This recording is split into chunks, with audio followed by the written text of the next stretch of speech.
چنانچہ ہم اگر اپنی زندگی کو دیکھیں تو ہمارے گرد 4 دائرے ہیں مختلف رشتوں کے. یوں سمجھیں کہ 4 کانسنٹرک سرکل ہیں جن کا سینٹر ایک ہے.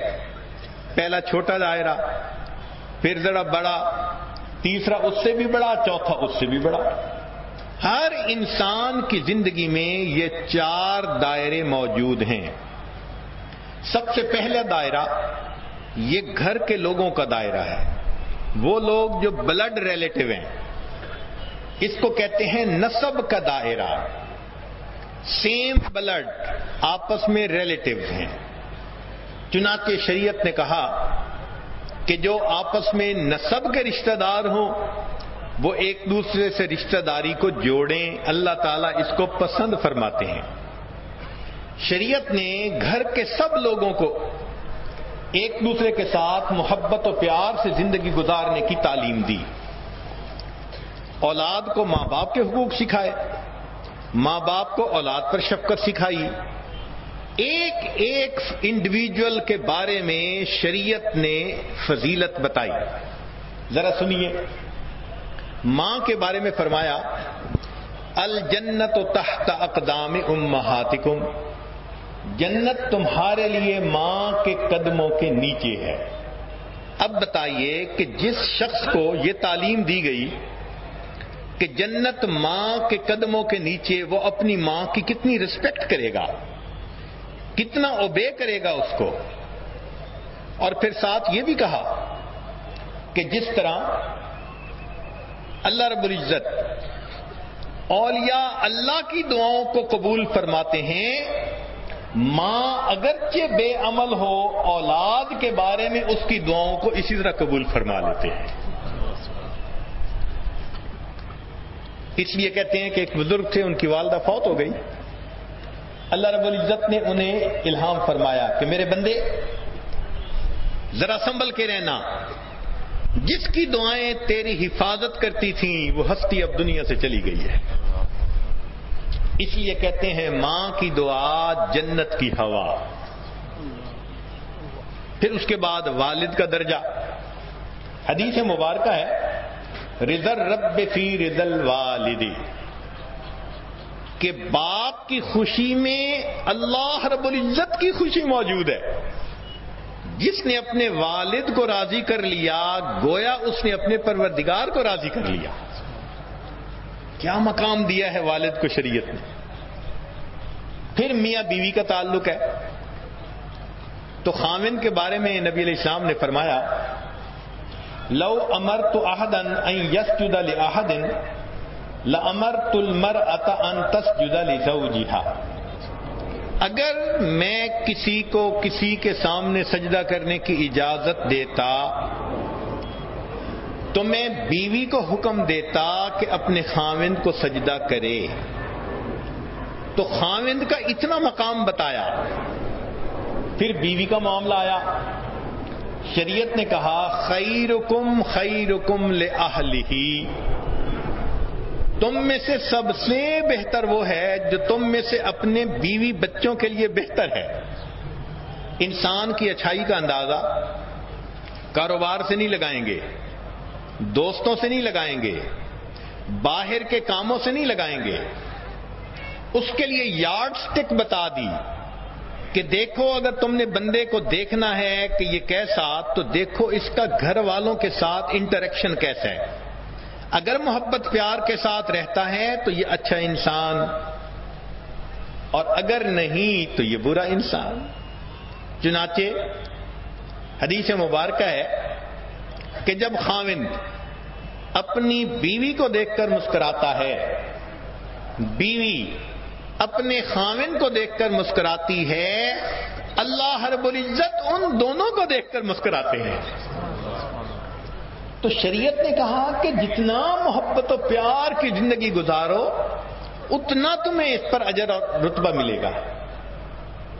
پھر اس کے بعد بیٹا اور بیٹی. شریعت نے بیٹے کے بارے میں بھی بتایا. طبرانی شریف کی روایت ہے نبی علیہ السلام نے ارشاد فرمایا ریح الولد من ریح الجنہ، کہ باپ اپنے بیٹے کو محبت سے اگر بوسہ دے تو بوسہ دیتے ہوئے جو اس کو بیٹے کی مہک محسوس ہوتی ہے، فرمایا کہ بیٹے کے جسم کی خوشبو جنت کی خوشبوؤں میں سے ہے۔ اگر یہ سمجھ آ جائے تو انسان بچے سے کتنی محبت کا اظہار کرے گا۔ پھر بیٹی کے بارے میں فرمایا من کانت لہ انثی فلم یعدھا ولم یؤثر ولدہ علیہا ادخلہ الجنہ، جس کو اللہ بیٹی عطا فرمائے وہ اس کی اچھی تربیت کرے اور بیٹے کو اس کے اوپر ترجیح نہ دے، بیٹی کو بھی اسی طرح محبت دے، فرمایا کہ اس بیٹی کا فرض ادا کرے گا، اللہ رب العزت اس بیٹی کے بدلے اس بندے کو جنت عطا فرمائیں گے۔ بہن اور بھائی کا بھی رتبہ بتایا، چنانچہ بھائی کو کہا کہ دیکھو بہن تمہارے لیے ناموس ہے، اس کا بوجھ تم نے اٹھانا ہے زندگی بھر، اور بہن کو کہا کہ دیکھو تم نے بھائی سے محبت رکھنی ہے۔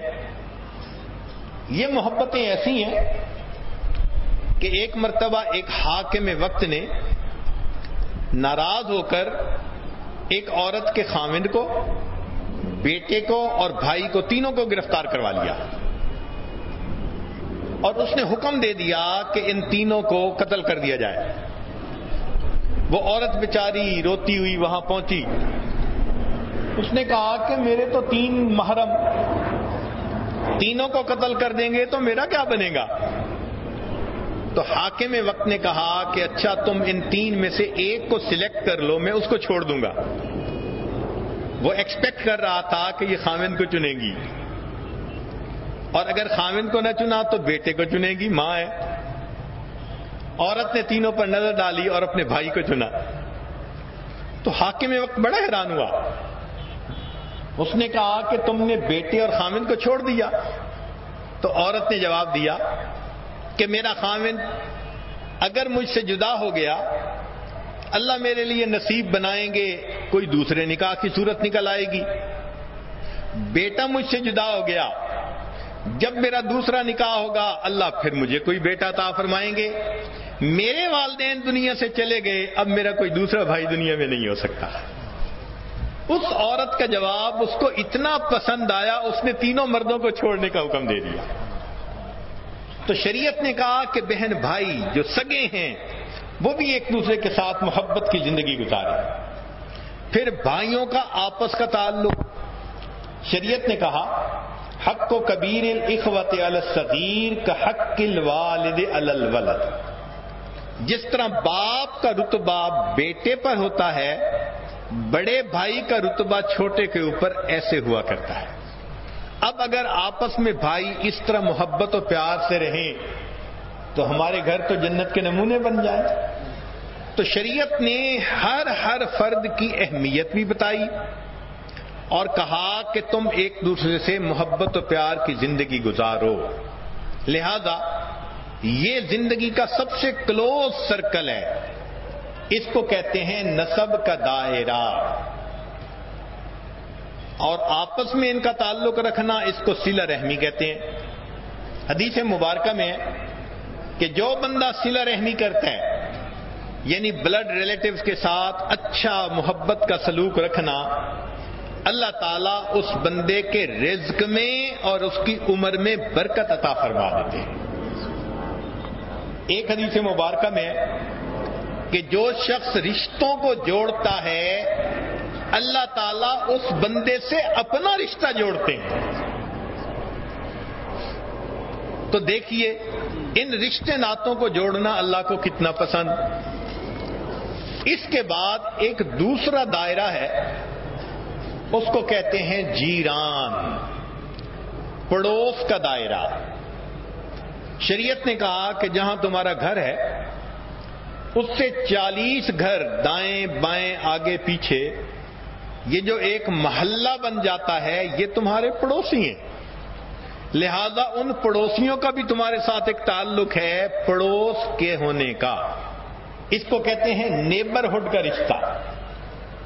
حدیث مبارکہ سن لیجئے، نبی علیہ السلام نے فرمایا واللہ لا یؤمن، واللہ لا یؤمن، واللہ لا یؤمن، اللہ کی قسم وہ ایمان والا نہیں، اللہ کی قسم وہ ایمان والا نہیں، اللہ کی قسم وہ ایمان والا نہیں، من لا یأمن جارہ بوائقہ، جس بندے کی ایذا سے اس کا پڑوسی بچا ہوا نہ ہو۔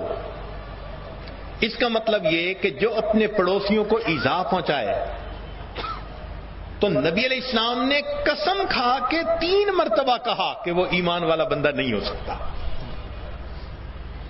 تو شریعت ہمیں حکم دیتی ہے کہ ہمیں ایک اچھا پڑوسی بن کے زندگی گزاریں۔ حدیث مبارکہ ہے، نبی علیہ السلام نے ارشاد فرمایا، ما زال جبریل یوصینی فی الجار حتی ظننت انہ سیورثہ، کہ جبریل علیہ السلام پڑوسی کے حق کے بارے میں اتنی بار میرے پاس آئے کہ مجھے یہ گمان ہونے لگا کہ شاید مرنے کے بعد انسان کی وراثت میں پڑوسی کو بھی حق دیا جائے گا۔ تو اس سے اندازہ لگائیے کہ شریعت نے ہمیں ایک اچھا پڑوسی بن کر رہنے کی تلقین کی۔ چنانچہ حدیث مبارکہ میں ہے، ان الجیران ثلاثۃ، پڑوسی 3 طرح کے ہوتے ہیں، جار لہ حق واحد، ایک وہ پڑوسی جس کا ایک حق ہوتا ہے، وجار لہ حقان، ایک وہ پڑوسی جس کے 2 حق ہوتے ہیں، وجار لہ ثلاثۃ حقوق، ایک وہ پڑوسی جس کے 3 حق ہوتے ہیں، فالجار الذی لہ ثلاثۃ حقوق ارجار المسلم ذو الرحم، وہ پڑوسی جس کے 3 حق ہیں وہ ہے مسلمان رشتہ دار پڑوسی۔ 3 حق کیسے ہوئے؟ مسلمان ہونے کا حق، رشتہ دار ہونے کا حق اور پڑوسی ہونے کا حق۔ پھر وَأَمَّا الَّذِي لَهُ حَقَّانِ، وہ پڑوسی جس کے 2 حق ہیں، فَالْجَارُ الْمُسْلِمُ، مسلمان پڑوسی، رشتہ داری نہیں ہے، مسلمان ہے، پڑوسی ہے، اس کا ایک تو مسلمان ہونے کے ناطے حق ہے اور ایک پڑوسی کے۔ وَأَمَّا الَّذِي لَهُ حَقٌّ وَاحِدٌ، اور وہ بندہ جس کا ایک حق ہے، فَالْجَارُ الْمُشْرِكُ، اگر وہ کافر ہے، مشرک ہے، کسی اور دین مذہب کا ہے، فرمایا پڑوسی تو ہے، اس کا بھی تمہارے اوپر حق آتا ہے۔ اس لیے ہمارے اکابر اپنے پڑوس کے لوگوں کا بہت لحاظ خیال کیا کرتے تھے۔ امام احمد بن حنبل رحمۃ اللہ علیہ کا ایک پڑوسی تھا اور وہ یہودی تھا۔ وہ کہیں موو کرنا چاہ رہا تھا اپنے ضروریات کی وجہ سے۔ ایک آدمی مکان خریدنے میں انٹرسٹڈ تھا، وہ آیا اور اس نے آ کے کہا کہ بھائی آپ مجھ سے کتنی قیمت لیں گے؟ اس نے کہا 2000 دینار۔ وہ بندہ بڑا حیران ہوا، اس نے کہا یار اس نیبرہڈ میں ایسا مکان تو 1000 دینار کا ہوتا ہے، تو مجھ سے ڈبل پرائس مانگ رہا ہے۔ تو یہودی نے جواب دیا کہ تمہاری بات ٹھیک ہے، مکان کی قیمت 1000 دینار ہے اور دوسرا 1000 دینار امام احمد بن حنبل کے پڑوس کی قیمت ہے۔ جب ہم صحیح معنوں میں پریکٹسنگ مسلم تھے، ہمارے پڑوس کے گھروں کی قیمتیں بڑھ جایا کرتی تھی، لوگ اتنا خوش ہوتے تھے قریب رہنے میں۔ تو معلوم ہوا ایک اچھا مسلمان ہمیشہ ایک اچھا پڑوسی ہوا کرتا ہے۔ یہ دوسرا دائرہ ہوا۔ پہلا دائرہ نسب کا، اس سے ایک اور بگر دائرہ وہ ہے انسان کے نیبرہڈ کا۔ ایک تیسرا دائرہ ہے، اس کو فرمایا ایمان کا دائرہ، کہ جہاں بھی کوئی ایمان والا ہے ہمارا اس کے ساتھ ایک رشتہ ہے، مشرق میں ہو، مغرب میں ہو، شمال میں ہو، جنوب میں ہو۔ نبی علیہ السلام نے فرمایا المسلم اخو المسلم. قرآن مجید میں اللہ تعالیٰ فرماتے ہیں انما المؤمنون اخوہ، ایمان والے آپس میں بھائی بھائی ہیں. چنانچہ ہمارے دل میں ایک مومن کے ساتھ ہمدردی، محبت، غمخواری ہونی چاہیے. حدیث مبارکہ ہے، نبی علیہ السلام نے فرمایا جس کے دل میں مومن کا غم نہیں وہ میری امت میں سے نہیں. جس کے دل میں مومن کا غم نہیں وہ میری امت میں سے نہیں.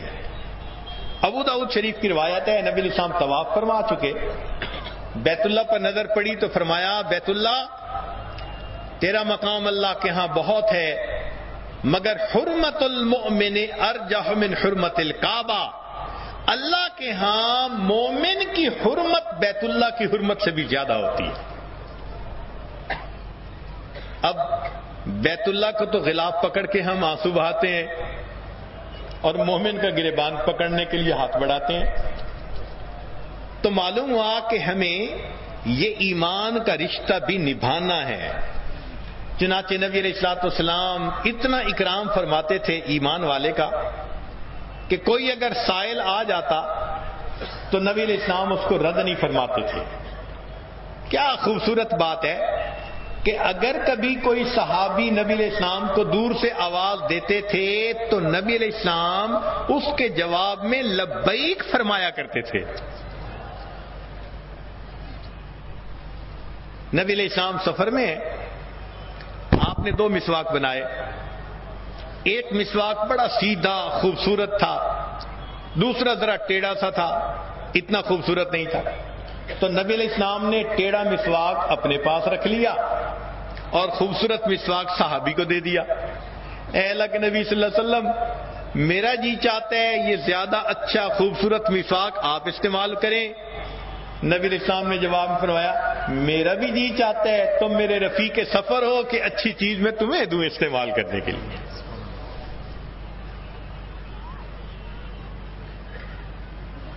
نبی علیہ الصلوۃ والسلام کا سینہ بے کینہ، دل میں کسی کے بارے میں رنجش نہیں ہوتی تھی.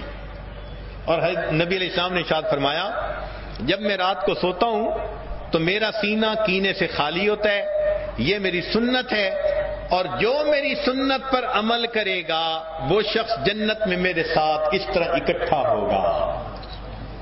تو ہم بھی دل سے کینے ختم کر دیں، نفرتیں، عداوتیں، دشمنیاں دلوں کے اندر رکھنا، غصے رکھنا، یہ مومن کا شیوا نہیں ہوتا. مومن کا سینہ کینے سے خالی ہوتا ہے. پھر فرمایا کہ تم اپنے بھائی کے عیبوں کی پردہ پوشی کرو. جس بندے نے مسلمان کے عیب کی پردہ پوشی کی سترہ اللہ یوم القیامہ، اللہ تعالی قیامت کے دن اس بندے کے عیبوں کی ستر پوشی فرمائیں گے. اس سے بھی آگے ایک بات سنیے. بخاری شریف کی ان الفاظ کو پڑھ کے طبیعت میں عجیب سرور آتا ہے کہ دین ہمیں کیا سکھاتا ہے. سبحان اللہ. نبی علیہ الصلوۃ والسلام نے ایک دعا مانگی جس کو امام بخاری رحمۃ اللہ علیہ نے بخاری شریف میں نقل کیا. باب قول النبی صلی اللہ علیہ وسلم من آذیتہ فاجعلہ لہ زکاۃ ورحمۃ. عن ابی ہریرہ رضی اللہ تعالی عنہ. ابو ہریرہ اس کی روایت کرتے ہیں انہ سمع النبی صلی اللہ علیہ وسلم یقول، وہ کہتے ہیں کہ میں نے نبی علیہ الصلوۃ والسلام کو یہ دعا مانگتے سنا کہ نبی علیہ السلام اللہ سے یہ دعا کر رہے تھے اللہم، اے میرے اللہ، فَأَيُّمَا مُؤْمِنٍ سَبَبْتُهُ، اگر میں نے کسی ایمان والے کو کبھی ڈانٹا ہے، کیونکہ تربیت کرنی، سمجھانا، معلم بن کے رہنا، تو کئی مرتبہ انسان سختی میں بات کر دیتا ہے. تو ذرا سنیے، اللہ کے پیارے حبیب صلی اللہ علیہ وسلم دعا کر رہے ہیں اے اللہ اگر میں نے زندگی میں کسی ایمان والے کو ڈانٹا ہے فَاجْعَلْ ذَلِكَ لَهُ قُرْبَةً إِلَيْكَ يَوْمَ الْقِيَامَةِ، میری اس ڈانٹ کو قیامت کے دن اپنے قرب کا ذریعہ بنا لینا۔ کیا رحمت ہوگی، شفقت ہوگی کہ اول تو اللہ کے حبیب صلی اللہ علیہ وسلم رحیم و کریم تھے، اور اگر کبھی کسی کو ڈانٹا بھی تو اس کے لیے بھی دعا مانگی، اے اللہ میری اس ڈانٹ کو بھی اس بندے کے لیے اپنے قرب کا ذریعہ بنا لے۔